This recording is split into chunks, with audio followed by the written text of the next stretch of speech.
In the summer of 2005, Israeli soldiers uprooted 21 communities from Gaza. They dragged people from their homes, kicking and screaming. They bulldozed infrastructure. They even dug up graves. The world watched as close to 9,000 people lost everything and cheered. Because the Jewish state was not uprooting Palestinians, but Israeli Jews. To much of the world, this was a step in the right direction. But to more than a third of Israelis, the disengagement was a betrayal, both deeply painful and confusing. Because the order came from the last man anyone expected. Prime Minister Ariel Sharon was notorious for his hawkishness. He had dedicated his career to expanding Israel's borders, arguing that an Israeli withdrawal would lead to terror. Now, he was uprooting the same communities he had once championed, without demanding anything in return from Palestinians. So, why did Israel's most hardline leader pull his country out of Gaza?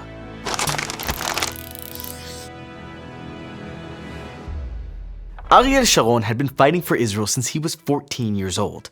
By his mid-20s, he had earned a reputation as a brilliant but hardened soldier, with a serious allergy to authority. A Jordanian field marshal described him as a grizzly bear, while fellow Israelis called him the bulldozer, both for his aggressive personality and his expansionist policies. Palestinians both hated and feared his ruthlessness, but most Israelis saw a formidable, if flawed, war hero, utterly dedicated to his country's security.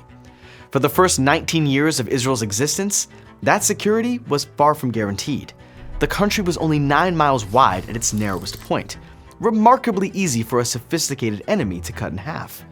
And there were enemies in every direction, all with the same goal: annihilate the Jewish state. They had failed in 1948, but by 1967, Egypt, Syria, and Jordan were ready for a rematch.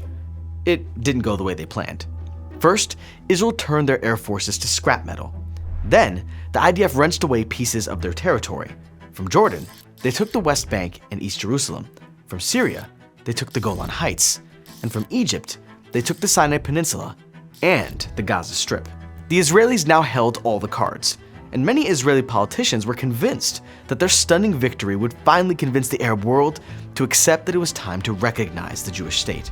The Israelis were prepared to give up most of the territory they had taken in exchange for diplomatic recognition, a strategy that would eventually be known as Land for Peace. But just a few months after their devastating loss, the Arab League released an updated policy: no peace with Israel, no recognition of Israel, no negotiations with Israel. Without a negotiating partner, the Israeli government continued to control the land and the 1.2 million Palestinians who lived on it. These Palestinians would not be citizens, but they would be able to move freely and even find work inside Israel. There were no checkpoints, no curfews, no walls. The Israelis were sure this was temporary, that soon the Arab world would come to the table. Meanwhile, Israeli citizens began to return to the homes and lands they had fled in 1948, including the tiny hamlet of Kfar Darom in Gaza. This was mostly a symbolic move, a reclamation of territory lost to Egypt 19 years before. But unlike the West Bank or East Jerusalem, Gaza has no Jewish holy sites, no strategic or spiritual significance. So for a decade, Kfar Darom was the only Israeli community in Gaza. Everything changed in 1977. Israel voted today in a crucial national election, one that could determine the future course of a Middle East peace. Early returns indicate a stunning upset. For the first time in the young country's history, the right-wing Likud party had unseated the dovish Labour Party that had kept a tight grip on the government for nearly 30 years. The Labour Party had cautiously approved a small number of Jewish communities in Gaza and the West Bank, in the hopes of an eventual peace negotiation. But Likud saw no reason for Jews to be kept out of their biblical homeland, and Prime Minister Menachem Begin knew just the guy to expand Jewish settlement. Depending on who you asked, Ariel Sharon was either a hero or a war criminal. The newly appointed Minister of Agriculture had a long history on the battlefield, masterminding some of his country's most audacious operations. Like his new boss, Prime Minister Menachem Begin, he was deeply distrustful of Palestinians and saw little point in negotiating with the Palestine Liberation Organization, which did its part to liberate Palestine by hijacking planes, murdering athletes, and generally rejecting Israel's existence. So Sharon and Begin saw no problem with expanding the borders of their country, building settlements across the Sinai Desert, the West Bank, and Gaza. As Minister of Agriculture, Sharon had the final say on land use, and as he saw it, the best use of land was the rapid and immediate expansion of Israeli settlements. In his mind, there were two benefits to this approach. The first was security. Jewish communities in hostile territory needed IDF protection, which meant IDF bases. A constant IDF presence in the West Bank and Gaza would make monitoring and responding to threats far easier. The second benefit, as he saw it, was that settlements changed the facts on the ground. In the 1970s, the prospect of a Palestinian state was still distant. As the self-proclaimed representatives of the Palestinian people, the PLO wasn't looking to negotiate the borders of a state, but to destroy the one that already existed. But Sharon knew that one day, all the talk of a Palestinian state would become serious. The more settlements dotted the West Bank and Gaza, the less territory that state would eventually have. But Sharon hadn't bargained on one thing. Sometimes, even the most hardline leaders experience a change of heart. And that's exactly what happened in November of 1977, when the president of Egypt made an unexpected overture to the Israelis. إسرائيل إنما تسمعني الآن أقول أمامكم أنني مستعد أن أذهب إلى بيتهم إلى الكنيسة ذات ومناقشتهم. 2 years later, these bitter enemies reached a deal. In exchange for peace and diplomatic recognition, Israel agreed to return the Sinai Peninsula to Egypt. But when the Israeli negotiating team offered the other territory it had taken from Egypt back in 1967, Sadat backed away. He had no interest in Gaza, which was poor, unstable, overcrowded, and growing increasingly radical. Plus, he was already putting his whole career on the line by making peace with the neighborhood pariah. The last thing he needed was the accusation that he had sold out the Palestinians by taking their land. So Gaza remained in Israeli hands, but the Sinai was going back to Egypt. And that meant all 18 Israeli settlements, not to mention IDF bases, had to be dismantled. More than a decade after the Six-Day War, Israel's former leaders were proven correct. Land was a useful bargaining chip, if the other side was willing to negotiate, which meant that land for peace might just be a winning strategy for long-lasting stability in the region. But not everyone agreed with this decision. Unsurprisingly, Sharon was livid. He had never been afraid of disagreeing publicly with the top brass, and the Sinai pullout was no exception. He resigned from the government in protest, warning that uprooting these Jewish communities would spell disaster, that the Sinai Peninsula was strategically important for Israel's defense. But when the time came to uproot the Israeli communities in the Sinai, communities that he had authorized himself, Sharon returned to the government so he could oversee the pullout, even ordering the IDF to bulldoze all the buildings so that the Israelis who had once lived in them could never return. He may have personally opposed the evacuation, but he loved his country, and that meant making sacrifices. The evacuation of the Sinai was tense and emotional, but it went as smoothly as it possibly could. Sharon was thorough and precise, dismantling each settlement with ruthless efficiency. But he was also personally sympathetic to the 7,000 people who had just lost their homes, calling on the state to compensate them generously. He treated them as though they were his soldiers, neither dismissing their sacrifice nor letting personal emotions get in the way. It was the same model he would use decades later. Sharon had warned that withdrawal would lead only to terror. In the case of the Sinai Peninsula, he was wrong. But when it came to settling Gaza and the West Bank, he was as determined as ever. Throughout the 80s, Sharon remained a key figure in Israel's government, and he used his position to champion settlement expansion, even as tensions simmered and resentment built. From the cramped and squalid camps where they had been shoved 40 years before, Gaza's Palestinians watched beautiful, manicured Israeli communities spring up on land they considered theirs. Gaza's economy had once been among the fastest growing in the world, but everyone knew who really pulled the strings. There was no Gazan economy without Israel, and Palestinians knew it and hated it. In December of 1987, the powder keg finally combusted, and the spark was lit in Gaza. Within days, the uprising had spread. To protect the 3,000 to 4,000 Israelis living in Gaza, the IDF more or less encircled the settlements, giving these once idyllic communities the look of a fortress under siege. And they stayed there for 5 miserable, grinding years. By 1993, Israelis and Palestinians alike were exhausted, and both sides were ready to give peace a chance. The Oslo Accords established a Palestinian government with the authority to rule over a small patch of the West Bank that the IDF would evacuate. If everything went well, the two parties would revisit the agreements in 5 years and start talking more seriously about creating an actual state. I don't want to shock you, but it didn't go well. Sharon had spent most of his career warning that if Israel withdrew, terror would follow. This time, he was right. A wave of attacks ripped through the Jewish state.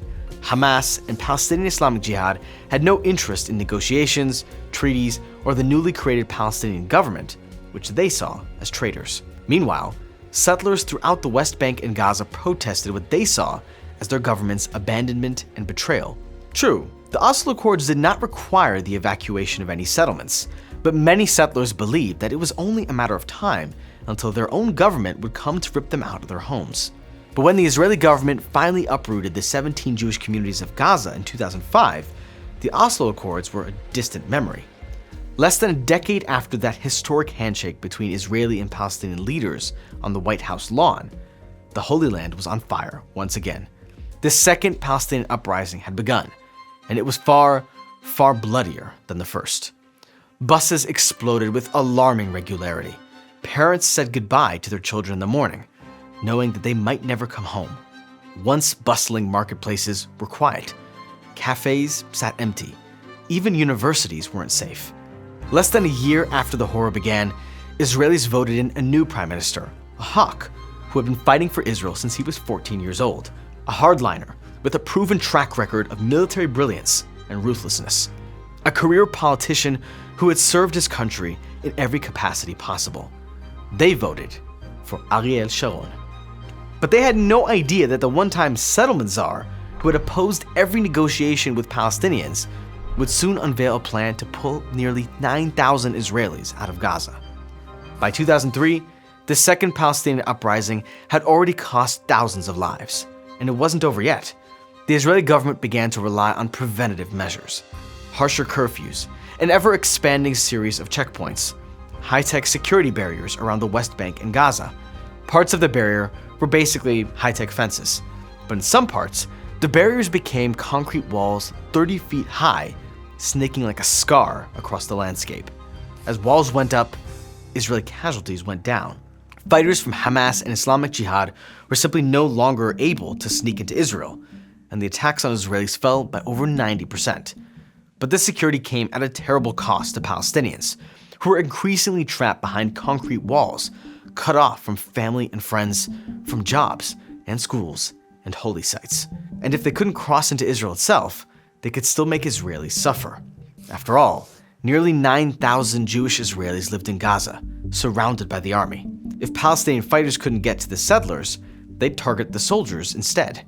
During the 5 years of the Second Intifada, more than 200 Israeli soldiers lost their lives in Gaza alone, a toll most of the country could no longer stomach. Despite his legendary hawkishness, Sharon knew Israel could not afford to maintain its presence in Gaza. The state was spending millions of dollars to protect fewer than 10,000 Israelis who lived among 1 million Palestinians. True, Gaza's settlements produced a disproportionate share of Israel's agricultural exports, and leaving the enclave would be a hit to Israel's economy. But it would also save millions of dollars, hundreds, if not thousands of soldiers' lives, and get the international community off of his back. As the Second Intifada raged, the United Nations and the United States grew increasingly critical of the Israeli government's response. In their eyes, Sharon was escalating the conflict. Like most Israelis, Sharon didn't particularly care for the UN, but he was a canny politician. He knew that if he played his cards right, he could satisfy the increasingly impatient international community and US administration and ensure his legacy with one move. But he was also canny enough not to pull the plug on Gaza settlements all at once. Instead, in 2003, he began to lay the groundwork carefully, arguing that maybe it was time to reduce friction with the Palestinians and focus on Israel's internal problems rather than its security concerns alone. It all sounded very reasonable, until he brought the plan to his own party, Likud, in early 2004. It would be a major understatement to say they weren't thrilled. But Sharon wasn't stopping now. He would pull Israel out of Gaza if it was the last thing he did. He had been instrumental in forming the Likud party all the way back in 1973. But if they weren't going to back him, he would do the unthinkable. He would work with the opposition. So he invited his one-time rival, the Labour Party, to join his coalition and move forward with his plan to disengage from Gaza. They were all too happy to back him, though friends and rivals alike wondered if the Prime Minister had lost his mind. But Sharon was clear-eyed and sober as he announced the plan to the Israeli public, emphasizing with his characteristic authority that this was happening, whether the people liked it or not. המציאות המשתנה בארץ, באזור ובעולם, חייבה אותי להערכה אחרת ולשינוי עמדות. לא ניתן להחזיק בעזה לנצח. Almost 9,000 Israelis would leave Gaza, even if they had to be physically hauled out of their homes. And in return, Israel would get nothing. No official peace treaties with Palestinians, no concessions of any kind. The man who had once scorned the concept of land for peace was now advocating for a watered-down version of it, and he was fully unapologetic about this late-life change of heart. This was the best thing for Israel, he argued. Once, he had championed settlements out of love for his country. Now, he was calling for their full removal from Gaza for the same exact reason. The world reeled. Most of the international community approved of the move, and over 70% of Gaza's Palestinians took to the streets in celebration. Israel's left wing was overjoyed, and even the moderates were tentatively optimistic. But for roughly 35% of the country, this evacuation, which Sharon called hitnatkut, or disengagement, was a stab in the back from the last person they had expected to betray them.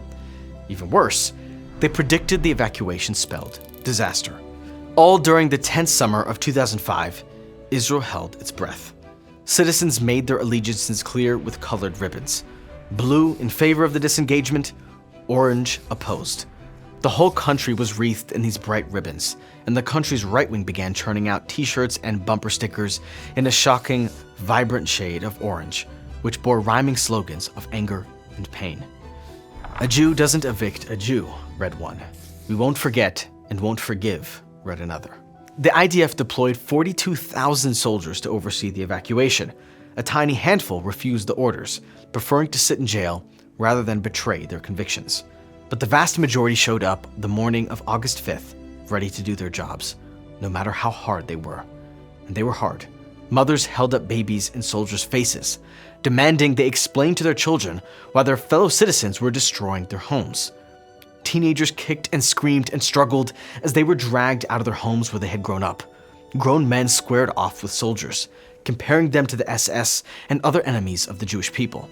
But for all their rhetoric, for all the tears, for all the anger and betrayal and grief, the evacuation went smoothly. The mass violence that so many had feared did not come to pass. Some settlers did target soldiers, pouring paint, oil, and even caustic substances on them from the roofs of the houses that would soon be destroyed. But for the most part, their weapon of choice was guilt and harsh words, which most soldiers simply ignored. By the end of the week, there were no more Israelis living in Gaza. Within a month and a half, the IDF was gone, too. 6 months later, so was Ariel Sharon. Just a few days into 2006, the elder statesman of Israeli politics suffered a massive stroke. Though he lived for another 8 years, he never woke up again. And so he did not live to see the legacy of the disengagement, the initial burst of hope that gave way to despair as Hamas eventually took control of the Gaza Strip. The lingering sense of betrayal as thousands of the evicted Israelis remained in temporary mobile homes, waiting for compensation from the government. He did not live to see the years of terror that followed as Hamas expanded their arsenal, peppering Israel's south with endless rockets. And he would have been horrified by the events of October 7th, 2023. Was that day a direct result of the disengagement? Would Hamas have come to power in 2007 if the IDF had remained in Gaza, protecting a handful of Israelis? Because once the IDF pulled up stakes, so did the intelligence services. Without assets on the ground, Gaza became a black hole for Israel's intelligence apparatus. Would Hamas have been able to plan October 7th if the Israelis had stayed on the ground despite the risks? We will never know for sure. As Sharon's trajectory demonstrates, the only thing we know for sure is that nothing in the Middle East is inevitable, which means everything is possible.